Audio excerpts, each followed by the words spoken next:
Welcome to Stuff You Missed in History Class, a production of iHeartRadio.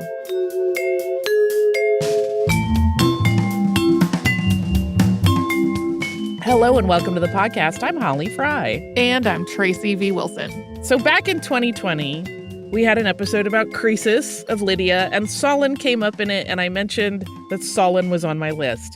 And then he came up again recently, and when we did our most recent eclipse episode, another of the 7 sages of Greece, Thales of Miletus, came up, and I was like, whoops, I forgot about Solon.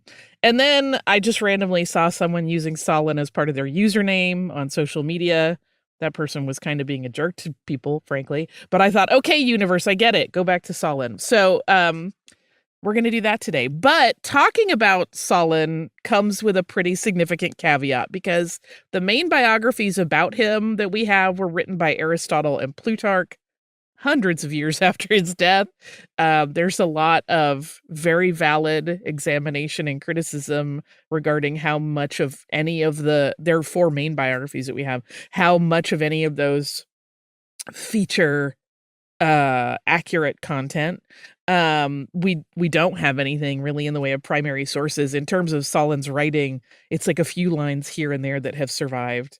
As historian Ivan Mortimer Linforth wrote in 1919, quote, "Are we to suppose that Aristotle owed nothing to earlier writers?" Meaning that there's almost certainly been a bending of truths or a shifting of truths as one person's perspective is used as a source and then viewed through the lens of another writer who has their own perspective. And even those accounts that we do have all been translated by different people with some differences that affect the way that we might perceive Solon's life. And we're going to talk about one such difference right out of the gate. So keep all of that in mind as we discuss this merchant / civic leader / military leader today. As we said, Solon is considered to be one of the 7 sages or wise men of Greece, and his actions are credited with sowing the seeds of what would become Athenian democracy. He's kind of considered a founding father of Athens in what is sometimes perceived as its idealized state. But as will become apparent, there's really no such thing, and a lot of people get mad anytime people try to make changes. So here we go. Solon was born around 640 to 630 BCE. A lot of sources cite the year 638 BCE as the specific year. That's tough to really substantiate, though, given how far back that is. His father was Exesistides, and their family was considered high-ranking in the social hierarchy of the time. They didn't seem to have the wealth that often came with that standing, though. His father was believed to be descended from Codrus, one of the so-called semi-mythical kings of Athens, who is said to have reigned after 1068 BCE. On Solon's mother's side, he is said to have had an intense friendship with the son of his mother's cousin. That's a man named Pisistratus. In Plutarch's biography of Solon, he writes that Solon was said to be passionately in love with Pisistratus. That is according to one translation. But another translation, which was translated in 1895 by John Dryden, is less direct about the possibility of a romantic attachment between the men, stating, quote, "And they say Solon loved him, and that is the reason, I suppose, that when afterward they differed about the government, their enmity never produced any hot and violent passion. They remembered their old kindnesses and retained still in its embers living the strong fire of their love and dear affection." So I point that out just to note that, like, obviously different authors would not have been as comfortable suggesting whenever they did their translation that these two men were romantically affinity towards one another, but others are very comfortable with it. That is just one example of the ways that different perspectives have shifted Solon's life story through the years. We mentioned already that Solon's family was not wealthy, and part of this was because his father, quote, had impaired his estate in sundry benevolent charities. So Solon's father had donated family money to various causes. In any case, Solon had to work, and his earliest career, and he had a few, was working as a merchant or a trader.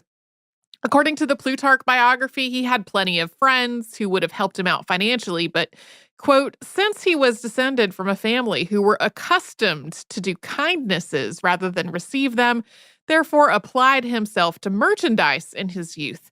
Though others assure us that he traveled rather to get learning and experience than to make money. Yeah, so he did travel a lot, and we'll talk about it.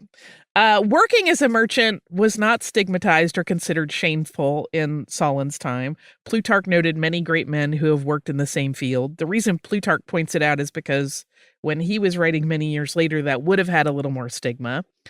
Solon is credited with writing that he was fine with having wealth, but not if it was gained in some wrong way. So there's a moral element to his relationship with money. There is also a bit of what seems a contradiction, at least to Plutarch, in the way that Solon moved in the world. Because Solon considered himself to be a relatively poor man, but he also had plenty of experiences and a lot of things that we would associate with wealth, which Plutarch reconciles as being, quote, due to his mercantile life, which, along with travel, came with a certain number of luxuries and also the necessity of courting people when it came to interactions of a business nature. But merchant work was not what Solon became famous for. An ongoing conflict over occupation of the island of Salamis was what eventually put Solon in a position of notoriety. Athens and its neighboring city, Megara, had been at war over Salamis for a long time. This island sat and sits between them. Both of them were depleted by this ongoing conflict. At this point, Megara held the island, but even in Athens, most people wanted a little bit of time to just rest and recuperate. According to that Dryden translation, there were even laws on the books in Athens that, quote, no one in the future on pain of death should move in writing or orally that the city take up its contention for Salamis. Solon apparently did not agree with the idea of just taking a breather from this war, and he found it to be so disgraceful that the leadership of Athens was like, let's just drop this. He found it so disgraceful that, according to Plutarch, he created a ruse to enable himself to speak out on the matter, even though that was illegal. Yeah, so that ruse was that Solon pretended to be mad, or as Dryden translates it, out of his head. And his family is said to have actually shared the information that Solon was not in his right mind with authorities, kind of laying this groundwork that he clearly, should not be held accountable for things that he said, so that if and when he said something that was perceived as illegal or inappropriate, everyone would know he's not really responsible, and thus he would avoid the death penalty. This was all part of a bigger plan because it set the stage for an oration that Solon had been preparing.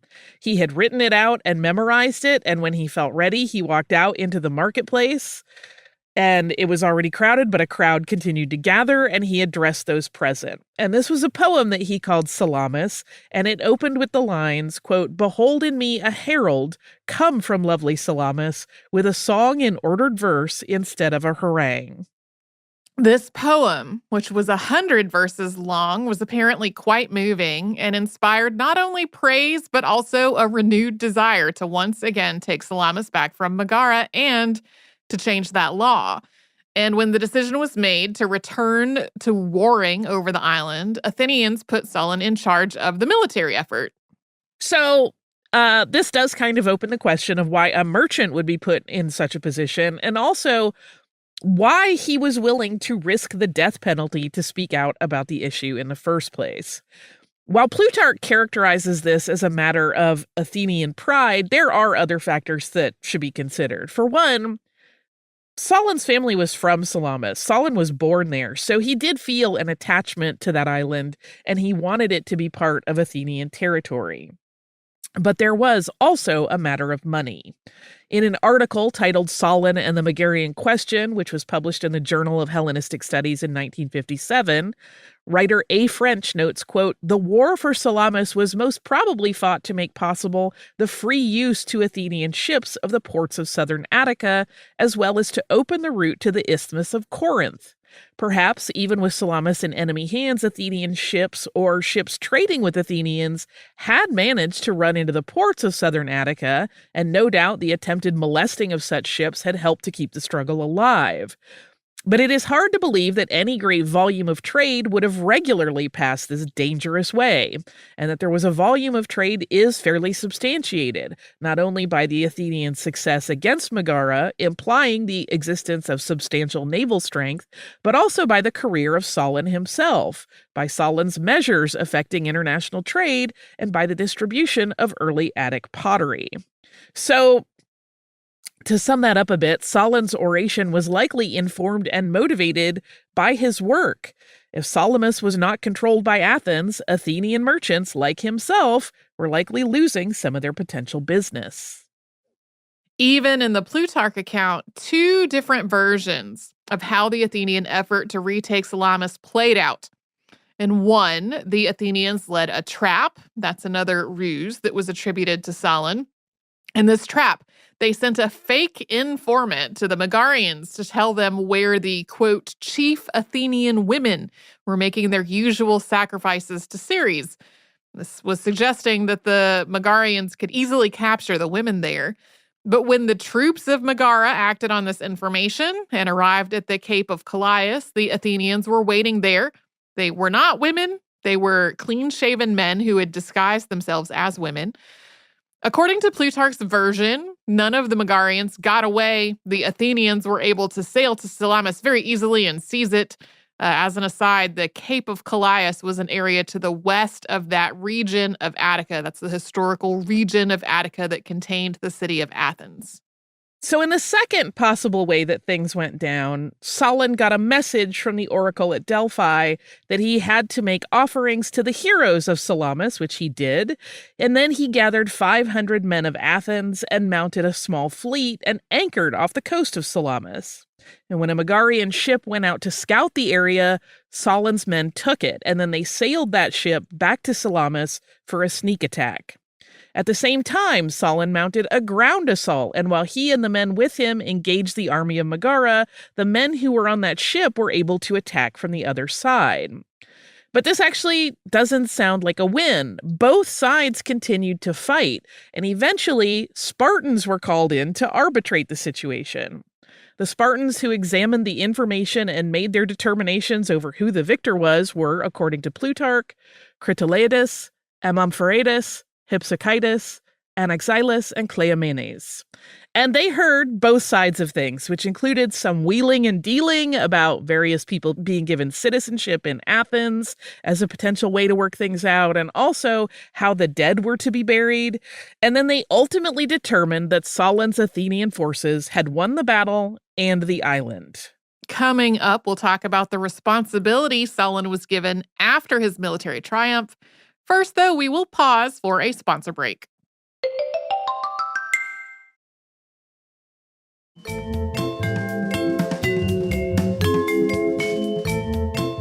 As a result of his massive success at Salamis, Solon was made the Archon of Athens. So that word archon lends itself to a little bit of fuzziness depending on what definition you're looking at. Beginning in 682 BCE, Athens had moved to a governance structure in which archons served for one-year terms of leadership. This was a change from the previous setup where archons had lifetime appointments. And of course, that's a change from a whole previous thing, but for the context of archon. To become an archon, you had to be elected, but you were elected by previous archons. Commoners, so to speak, did not have a voice. This evolved over the course of a couple of decades to be almost a committee or council style of power structure called the Areopagus, where 9 archons led Athens. Plutarch's description of Solon in this role, which he likely stepped into in the 590s BCE, mentions it as singular, though. Sometimes he's called the chief archon, so he is either the only one or the one that is leading this group, depending on which translation you look at. Plutarch quotes the oracle of Delphi calling Solon the pilot of Athens. And that's because he was considered chief archon. The rest that would have been there acted as a council kind of under him. And that, too, was a setup that had evolved. There were different names for different positions within that group of the rest of the archons. But having a chief archon had led to infighting among the aristocratic families, who all wanted their guy to be the chief archon, of course. Some archons, in various points, had refused to give up their power when their year was up, and that led to additional infighting. This was a time when Athens really needed a good leader. There was a very unbalanced situation playing out economically. Most of the wealth was in the hands of just a handful of Athenians. In terms of land holdings, almost all the agricultural land that supported people with food was owned by that small ruling group, and they had acquired it on the cheap when struggling farmers had needed to sell it. The rest of the people were in situations similar to indentured servitude or sharecropping, and that progressed into enslavement. The common people who worked the land had to pay 1/6 of the value of their crops to the owners of that land, and if their payments fell short for any reason, their debts were paid with their own bodies or those of their families. They basically became enslaved to the landowners. In some cases, people became enslaved when they took loans from the wealthy. They offered their families as collateral. There really just wasn't any way to gain enough income working the land to pay off a debt. So this was a losing arrangement for anybody except people who were already wealthy. And then once a person became enslaved, they could be forced to continue working as farmers, or they could be sold off. Yeah, in some cases, they were sold off to people in other countries or other city-states. So it was just a completely unstable structure. This entire economic problem was further complicated by the politics at the time. The leadership positions of Athens could only be held by members of the aristocracy, and they were certainly not going to amend any laws to lose their power over everyone else. Since most people were in some degree of predicament or danger in terms of owing landowners money or being enslaved to them or being on the precipice of that situation, the vast majority of Athens was calling for reform. And Solon, who was outside of this particular structure as a merchant, but who was also from a noble family, and who was perceived as the hero who had retaken Salamis, was looked to as the person who could figure this whole problem out. According to Plutarch, quote, "Then the wisest of the Athenians, perceiving Solon was of all men the only one not implicated in the troubles, that he had not joined in the exactions of the rich and was not involved in the necessities of the poor, pressed him to succor the commonwealth and compose the differences." He was specifically asked to mediate the resolution and to find a way that Athenians and Athens could move forward before the city-state tore itself apart from the inside. Plutarch and Aristotle describe Solon as being really reluctant to take this role because he knew no matter what he did, he was likely going to anger people. He had apparently become known for saying, according to Plutarch, quote, "When things are even, there can never be war." But it seems that everyone, regardless of their wealth, perceived this to mean that they would get the best end of the deal in terms of what evenness meant. So the wealthy thought that this meant everyone would get their fair amount based on their value and standing in society, which would mean they still got a whole bunch of money or a whole bunch of land, while the poor interpreted it as being a promise to divide wealth and prosperity of Athens evenly among all of its citizens. When he started this new role in 594 BCE, Solon made some bold moves. His first move is frequently described as erasing all debt, but that might be an overstatement. It appears that the real way he altered the debt system was to create laws that forbade anyone from using themselves or their family as financial collateral. And he enabled people to claim the land that they worked as farmers, so that gave them the financial footing to pay off their debts. He also emancipated people who had been enslaved because of debt. Incidentally, he was embroiled, according to Plutarch, in a mild scandal over the idea of forgiving debts. Apparently, as he was working through his ideas and what he was going to do, he spoke with some of his friends about his plan to enact debt forgiveness. And then those friends, with the inside tip, went and borrowed a bunch of money and purchased land with it in anticipation of the debt soon being erased. But again, debts weren't canceled outright. A lot of them were restructured and their interest agreements amended to more reasonable terms. And Solon himself had people who owed him money, and he fully forgave those debts. And that kind of helped silence his critics on the matter. But his friends, who did not reverse their dealings they had made, were pretty much perceived as weasels after that. Naturally, this whole debt forgiveness thing was not popular with the aristocracy because they felt like their wealth had been diminished.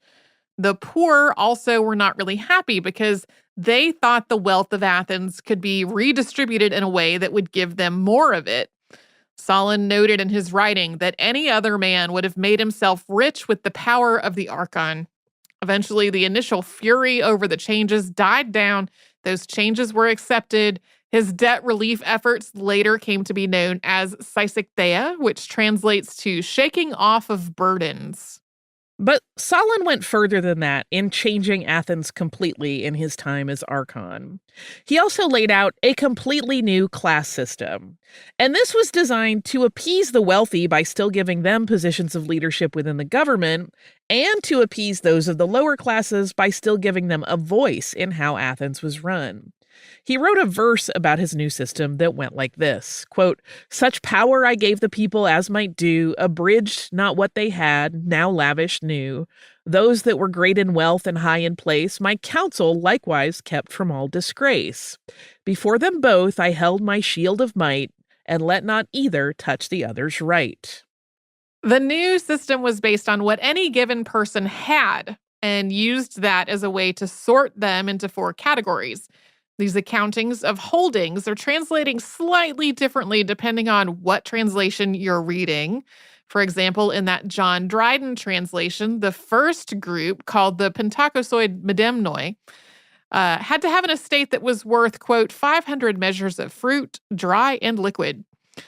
Other translations assign a value to that measure that's more recognizable to modern readers, so the requirement is described as being that their land needed to yield at least 500 bushels of produce. The second group was the Hippaeus. These were people whose production level was 300 to 500 bushels per year, or, quote, that could keep a horse. Next was the Zeugitai with 200 to 300 bushels, and the last group was the Thetes, whose produce was estimated at less than 200 bushels. People who worked the land as laborers but did not own it were automatically put into that last group as well. It kind of became a catch-all. And the reason for all this accounting and sorting was that in Solon's new system, different levels of the social strata would have different degrees of agency in government. So members of the first 2 classes could hold public office. Members of the third class could hold lesser roles in government. Members of the 4th Thetes group could not hold public office, but they could, quote, come to assembly and act as jurors. Plutarch describes this as an enormous privilege, noting that this meant they had a say in all the many disputes that were argued legally. But to some historians, it seems more likely that overall the lives of people in the Thetes class didn't change all that much, although they did have legal equality in a way they hadn't had before. Some of this, according to Plutarch, was because he was cagey about the way he wrote his laws. Quote, "Besides, it is said that he was obscure and ambiguous in the wording of his laws on purpose to increase the honor of his courts. For since their differences could not be adjusted by the letter, they would have to bring all their causes to the judges, who thus were in a manner masters of the laws." So knowing that any dispute would have a lot of gray area, no matter the social class levels of each of the parties involved, they would have to go before a court to make their cases, so everyone's positions would be heard. So that sounds like maybe a pretty clever trick on Solon's part, but it has gotten a lot of criticism over the centuries. And we're going to talk about some of that criticism after we hear from the sponsors who keep the show going.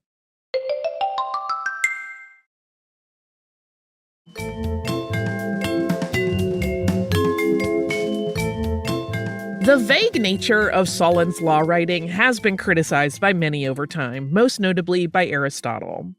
Aristotle did not believe the story that Solon had carefully crafted nebulous laws to ensure a sort of equality, writing, quote, "This, however, is not probable, and the reason, no doubt, was that it is impossible to attain ideal perfection when framing a law in general terms. For we must judge of his intentions not from the actual results in the present day, but from the general tenor of the rest of his legislation." Aristotle did, though, acknowledge that this nebulous law writing resulted in greater representation in the courts for the lower classes. Another change that Solon made was to wipe the draconian laws almost entirely off the books. Draco had been a leader of Athens a couple of decades before Solon and had laid down a lot of very strict laws, where the word draconian comes from. Most crimes, even minor ones like stealing a piece of fruit, were punishable by death.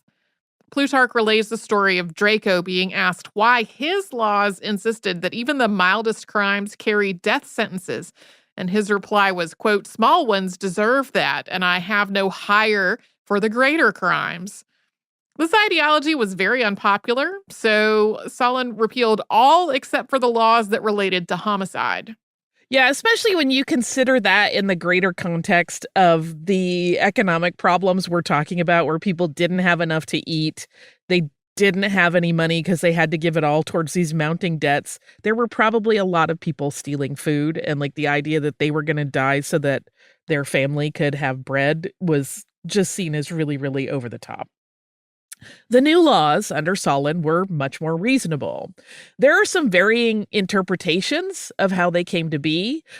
Solon is sometimes credited with creating a council of 400. That's 100 men from each of the 4 tribes of Athens, which, according to Aristotle, he, quote, assigned to the council of the Areopagus the duty of superintending the laws, acting as before as the guardian of the constitution in general.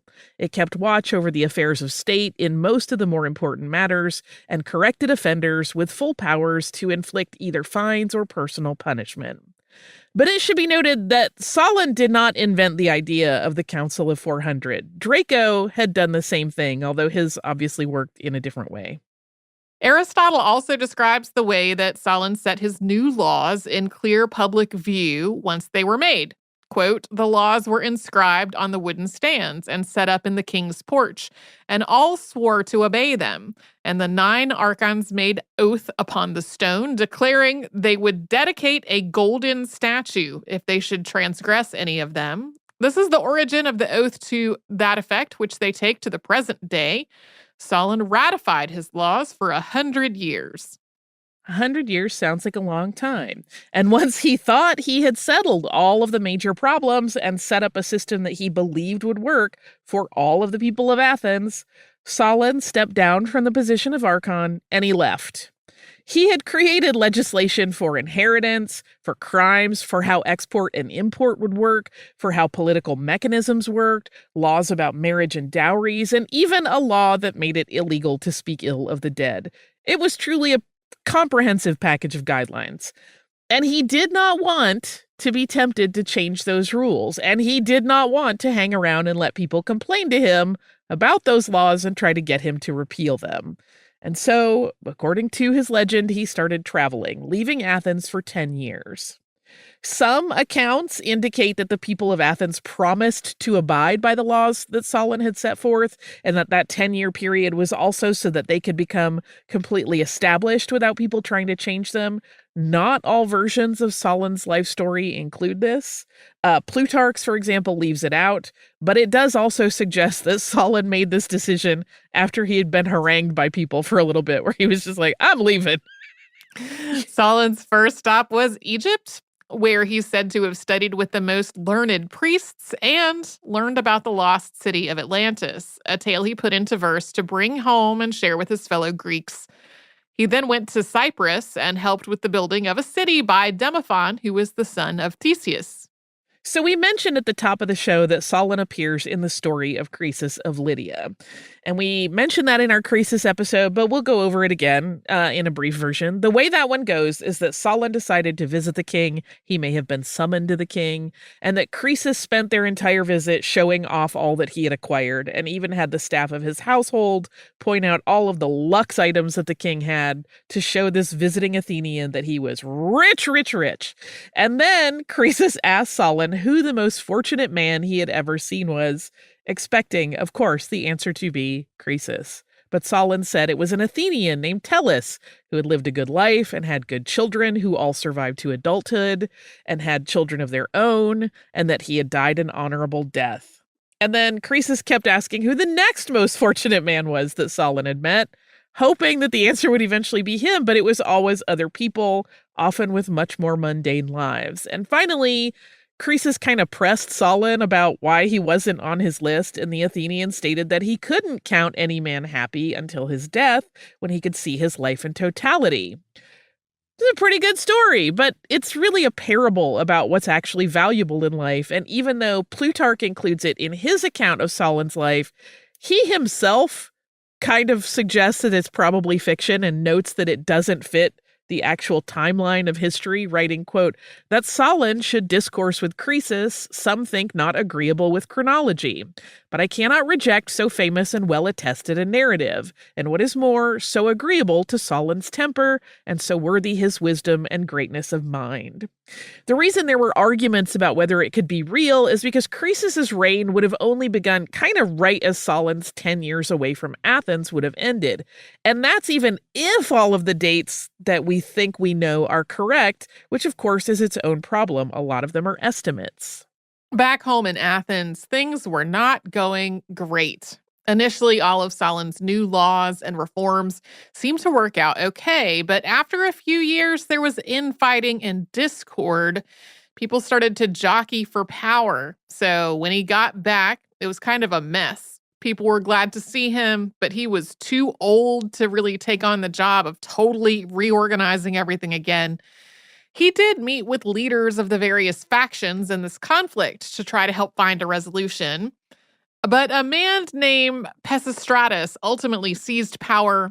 Solon was deeply opposed to his rule and protested it.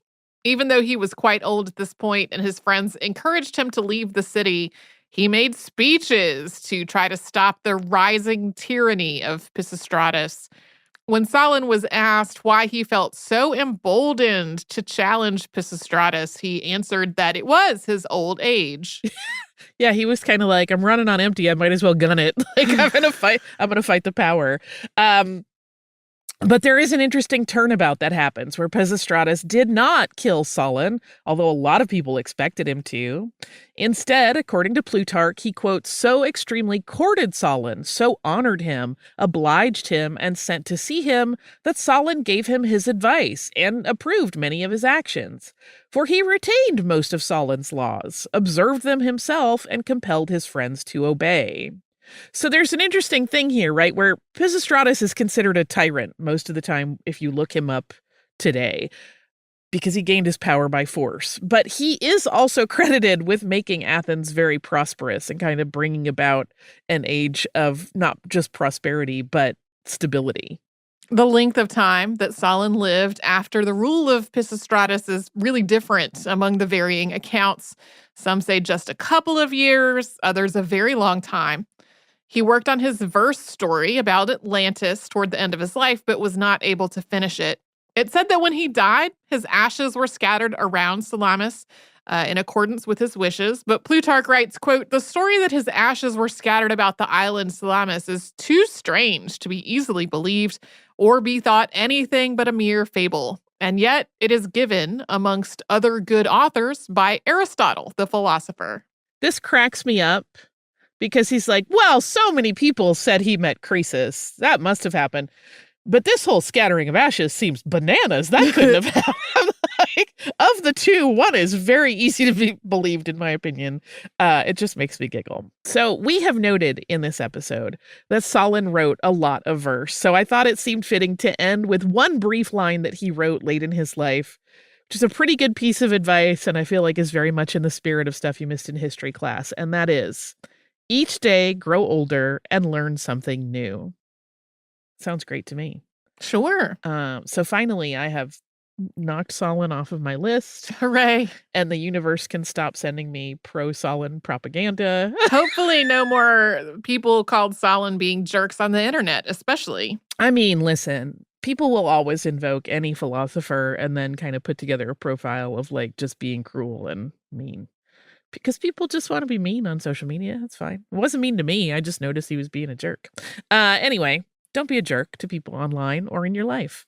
I have a fun piece of email about both popcorn and the way someone's family connects to history we've talked about. This is from our listener, Ray, who writes, Dear Holly and Tracy, in the behind the scenes about your history of popcorn episode, you talked about different cooking methods, and I needed to add to the list. I'm pretty sure this was also something I got from Alton Brown, so of course it works brilliantly. Just toss about a quarter cup of popcorn kernels in a brown paper lunch bag, add oil and seasonings if you like, and then add afterward like air popped. Fold the end and staple it closed. I'm going to have an aside here. I do remember there being a very early version of this where I think, too, it was Alton Brown that said, like, you can use a staple. It will not cause problems in your microwave. However, if you look up his recipe today on Food Network or any of the other websites that carry it, the staple is no longer recommended. It's a double fold that's like hard creased so that you don't run afoul of anything in your microwave. But then so my aside is ended. Don't put metal in your microwave. And microwave, Ray continues, the same way you would store-bought microwave popcorn. Now that I've gotten the important popcorn info in, the real reason I wanted to write to you for years is just a fun fact that probably has little interest to anyone outside my family and friends. You did an interview about the Lower East Side Tenement Museum sometime before I started listening. I was excited to see it when I looked at the back catalog because my family's apartment is preserved as an exhibit in that museum. They weren't mentioned in the episodes, but I remember going to the opening when I was a little kid, and it was so fascinating. They do an incredible job with engaging young people and making connections to history, even for those who aren't literally looking at their great-great aunts and uncles. I'm also including pictures of my senior pit bull, Karma, not so much as pet tax, as an excuse to shove pictures of my dog in someone else's face. This sweet baby turned 15 in January, and she's definitely the best dog ever, no bias.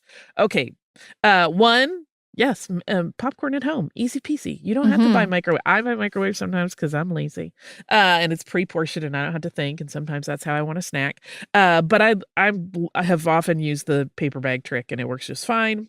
I love the idea of knowing that your family's apartment is part of the tenement museum. That is cool, and that is a very cool museum. Karma is so cute. I want to kiss her face. Her eyes just stare right into my heart, and she's so cute. I love a pity, they get a lot of bad press, but I have known some of the sweetest dogs I have ever known in my life are pit bulls who are just big hunks of muscly adoration. They just want to be a lap puppy and hug and kiss all the time. I love them. Yeah. I think there are probably people currently typing angry emails about metal in the microwave. I'm just going to say there's some nuance to that. This is not a podcast to give advice on it. Yeah. Listen, I just am my thing is always steer clear of any risk when it comes to your snacks. There's just no reason to take a risk for a snack. So in the behind the scenes, I will talk about a very silly experiment my husband and I did many years ago. I know exactly the experiment you're talking about. Yes, it was so fun. I highly recommend it in a controlled situation. Right. Anyway, Ray, thank you so much for sharing pictures of Karma, once again invoking my favorite snack, and sharing your family's connection to the Tenement Museum. If you would like to write us, you can do so at historypodcast@iHeartRadio.com. You can also find us on social media as Missed in History, and if you would like to subscribe to the show and you haven't yet, that is easy to do on the iHeartRadio app or wherever it is you listen to your favorite shows.